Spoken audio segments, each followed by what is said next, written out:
জল্পনার অবসান, হাইলাকান্দিতে বিজেপির টিকিট পেলেন ডাক্তার মিলন দাস, সমর্থকদের উল্লাস।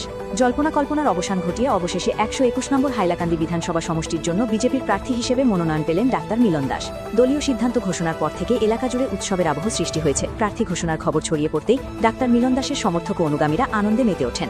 বিভিন্ন জায়গায় বাজি ফাটিয়ে মিষ্টি বিতরণ করে এবং স্লোগান তুলে নিজেদের উচ্ছ্বাস প্রকাশ করেন তারা। সমর্থকদের মতে ডাক্তার মিলন দাসের প্রার্থিতা হাইলাকান্দি বিধানসভায় বিজেপির জয়ের সম্ভাবনাকে আরও জোরালো করেছে। এদিকে রাজনৈতিক মহলেও এই মনোনয়ন জটজমে হয়েছে।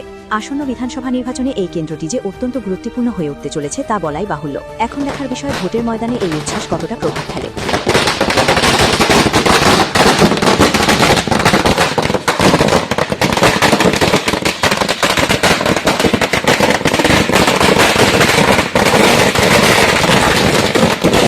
নমস্কার, জয় শ্রীরাম, ভারত মাতা কি জয়। সত্যি আজকে আমাদের জন্য স্পেশালি জেনজি যে আমাদের যে যুব সমাজ রয়েছে, আজ আমাদের যুব সমাজের জয় হয়েছে।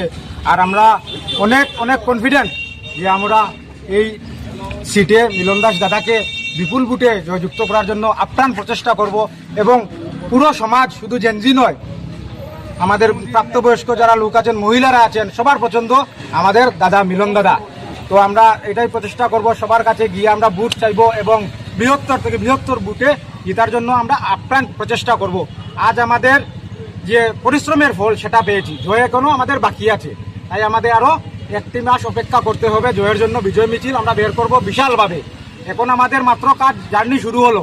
বিগত 5 বছর উনি যে কষ্ট করেছেন, যে ডেডিকেশন দিয়ে, যে ডিটারমাইনেশন দিয়ে যে কষ্ট করেছেন, এটার শুধু ফল পেয়েছেন। মিলন দাস জিন্দাবাদ, জিন্দাবাদ, জিন্দাবাদ। মিলন দাস জিন্দাবাদ, জিন্দাবাদ, জিন্দাবাদ। হিমন্ত বিশ্ব শর্মা জিন্দাবাদ, জিন্দাবাদ, জিন্দাবাদ।